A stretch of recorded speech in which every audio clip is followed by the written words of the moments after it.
socialist country. We know Trudeau is, one of the worst leaders. He's completely woke, completely socialist. And I don't think that's out of accord with what London, as the sort of hub of Fabian socialism for the world, would like. But this is becoming so unpopular and so, difficult. If I recall, I don't know what's going on in terms of Canada's elections, but the guy that was challenging Trudeau was, kind of a Trumpish kind of guy, very pro Bitcoin, pro liberty, kind of the opposite of Trudeau. So I would imagine they're probably moving in a good direction if they want to remain, a first world country. Yeah, there's the theory that Trump says wildly inconsistent things to paralyze the people he's negotiating with, so then they'll have more bargaining power when he comes down from these extremes. Well, the left actually, the establishment has done that for a long time. They would basically just throw out all of these wild, plans, claims, and that destabilizes the opposition. So there could be something to that. And for the people who think Russia wasn't provoked, if you're in England, imagine if the Chinese just suddenly started building bases in France. We're taking North Sea oil. Or imagine if you're in America, imagine if they just suddenly started to move into Mexico and they're getting closer and closer to the American border when the Americans have promised, the Chinese have promised previously, we won't budge 1 inch from X, but here they are, Y, Z, almost knocking on your doorstep. And the CIA, the planners, they knew this would provoke Russia into war at some point. And it's a geopolitical thing where they're just trying to run Russia down. Old neocon, Brzezinski kind of exactly strategy, the very isn't it? Did in Afghanistan was to get Russia exhausted and run down fighting the Taliban, which became Al Qaeda. And the CIA, trained, armed, and funded the Mujahideen there. And that was ultimately successful towards the end of the Cold War in exhausting Russia in that, theater of war. And so you're absolutely right. Yeah, they just do the same game plans over and over and over. Also, the issues with Romania. I got an email from the people that do the presidential candidates media stuff, and he wanted to come on my channel, and I actually forgot because we had 2 deaths in my family recently. So one was a friend, one was family. So I got distracted. I didn't even do the interview with the president or the rightful president of Romania. I meant to do it. So it was a big mistake on my part. But the reason that they don't want him as president is because he's not pro-NATO. So NATO just said, no election in Romania. And they want to build a huge, massive, the biggest NATO base yet in Romania is the reason that's an issue. So another example of this.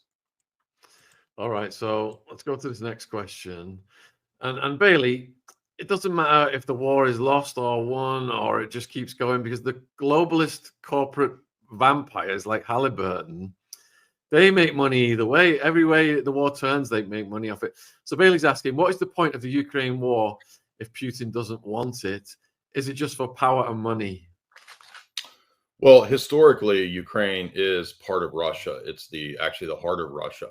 And if you listen to, for example, that famous interview that Putin did with Russia, he gave, that Putin did with Tucker. Putin gave Tucker like a 20-minute history lesson, all of which is actually correct in terms of how Ukraine was created. It was a Bolshevik era creation to split the country and create these hedges. And if you think about the way that imperial geopolitics works, the same thing happened in the UK, where the British Empire was involved in splitting Ireland between North and South Ireland. And they could kind of manage it that way with a Catholic South and a Protestant pro-UK North. And so splitting countries up like this is a classic of imperial geopolitics. And that's why, from Putin's vantage point, strategically, he doesn't need to lose Ukraine and let it be in NATO and let bases and all this kind of biowarfare labs be set up there. It's also historically part of Russia. So that's a reason. But yeah, there's actually minerals there. It's the breadbasket of the world. Brzezinski said a long time ago before he died in his last book that, it's absolutely essential for the West to control places like Ukraine, because the Eurasian heartland can't be allowed to build up because it could be a threat to the Anglo-American establishment if it did. Yeah, huge geopolitical significance, and a lot of wars have originated from the Balkans in these areas. All right, so Trump seems to have gone beyond JFK at this point, Jay. Do you think, something could happen to him? Yeah, last Friday when I hosted the fourth hour of Alex Jones, this was my topic. I discussed the possibility of how we're ripe for a fake flag event, or for them essentially just relying on war. Probably the best card in the hands of the global elite, the Klauses, the Bill Gateses, the Jacques Attalys, these people, would be to throw down the card of either pandemic part 2, war and fake flag events. Maybe something happens in America and the media says, like, Zelensky was vindicated, Russia attacks, America at war, Russia attacks. You can see the Fox News headlines right now, right? So those are all possibilities. I don't know what other options they have, maybe economic, tanking the economy or something like that. But yeah, I think that we've already seen 2 attempts on Trump from the left and from the CIA establishment. So I won't be surprised if there's another one. All right, so I want to get your thoughts on the Pope, and the headline here is just from a couple of hours ago. Pope Francis is back on a ventilator after suffering 2 respiratory failures as the pontiff's health roller coaster continues. What's your thoughts on this news story?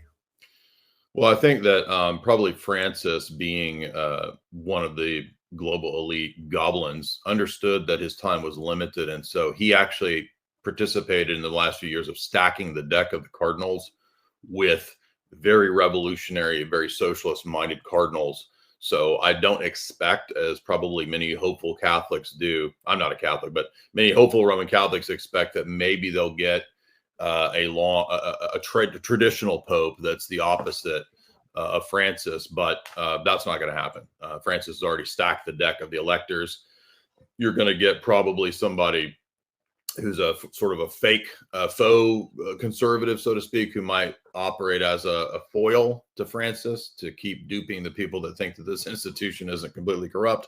Or you might get the next level of revolution that goes light years beyond Francis. I mean, I view, John Paul II, Benedict as liberals already. And so if Francis was a revolutionary compared to those guys, the next guy coming in might even be light years beyond Francis. If you watch the movie Conclave, I don't know if you saw that, but did you see it? No. Okay, well, there's a surprise at the end where a non-binary person ends up being the Pope. So maybe that's where we're going next. So earlier on, did you refer to Francis as a globalist gremlin? Was that who you said was a globalist gremlin? Oh yeah, he's absolutely his mentor was one of Klaus's best buddies. So yeah, I think Francis is pretty. I mean, almost everything he's pushed, from open borders to the stabbies to, UN. We need more world. He was like totally pro Davos. I mean, he's terrible across the board. So what is the role of the Pope in the globalist agenda presently? Well, if you go back to the Cold War, the papacy, I'm not a huge fan of the papacy even before the Cold War, but there's a lot of mainline academic texts written by CIA, State Department, establishment people. And Kissinger played a big role in this to basically align the papacy with the CIA. And that happened in the Cold War. It happened essentially at Vatican II through certain really famous Jesuits like John Courtney Murray. And you have basically CIA heads consistently meeting with the papacy all throughout the Cold War. In fact, many of the CIA writers will actually attribute part of the victory in the Cold War to John Paul II. Mainly him being shot by Ali Agca, who was believed to be part of the Soviets. I don't actually think he was. I think he was actually working with the CIA and some of the Turkish groups. CIA actually set up Turkish intelligence. And so the organized crime, the Turkish intelligence that helped, they were called the Wolves. Ali Agha get in the position to shoot John Paul II, all that operation did was aid the West and the CIA. Now, that doesn't mean that I'm pro-Soviet. It's just that's the reality of, I think, what happened in that PR victory through the Soviets shooting John Paul II. The whole world said, "Oh, look how evil the USSR is," and they did the same thing with JFK being shot by the patsy Oswald, right? They immediately tried to tie Oswald to the Soviets, and so that's all Cold War psyops in my view. And yeah, that's why the Vatican now is essentially aligned with the entities that the CIA set up, like the World Economic Forum. Remember, it was Kissinger that put Klaus in charge of World Economic Forum and Davos, part of his Harvard research project. Kissinger set all that up. All right, folks, got almost 1,000 watching live. I'm here with Jay Dyer. All of his links are in the description box. I've just put his YouTube channel link into the live chat. And you've written several books as well, haven't you, Jay? And get your questions in the live chat, please. I just finished my third Hollywood book, by the way. So Esoteric Hollywood 3 will be coming out in a couple months. Oh, congratulations, man. Thank you. Yeah, so please get your questions in, and I will keep them starred and keep them coming. What was the role of the Vatican in the rat line that helped the Nazis? I think that the Vatican was trying to play various sides at that time. And so they were involved in aiding many of the fascists in World War II. They probably had their eye on certain stashes of gold that the fascists and the neo-Nazis, the Nazis had access to. I think that even today, we don't even know exactly where the Nazi gold went. This is a kind of a famous historical mystery. But the real source of that is, if you look into Operation Gladio and the Galen Org, many of those people were also connected to the Vatican prelates. And they even, the name of the guy is escaping me, but the Vatican even canonized one of the butchers in Croatia. I always forget this guy's name, but he's like a saint in the Roman Catholic Church. And he's like a butcher of Orthodox Christians. And so I think that the Vatican was compromised even before Vatican II, when you had William Colby. He was stationed in Italy during, I think before World War, at the time of World War II, he was under Pius XII. He was established as the CIA's desk in Rome. I think James Jesus Angleton was as well. And they both made these alliances with the papacy and the Vatican Bank to funnel money into the Vatican Bank to help make sure that the Italian Communist Party didn't win those elections. And that's the beginning of Operation Gladio, where the Vatican aligns itself with the CIA, organized crime, the mafia, and that also connects to some of the rat lines working with fascists. But they didn't just work with fascists; they would work with anybody.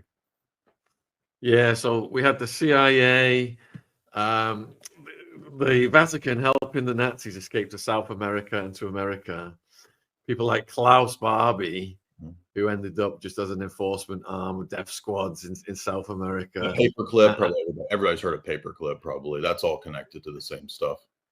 Yeah, and then you've got a lot of these former German military got brought into the CIA, didn't they? And yeah, used. Essentially, if you look at today's German intelligence, the BND, it is the Galen, or that's Reinhard Galen, right, from the Nazis. He was a really effective intelligence operator who set up all the fascist intelligence networks throughout Europe. When the Germans lost World War II, the CIA went and just took over all of those networks and made them CIA networks.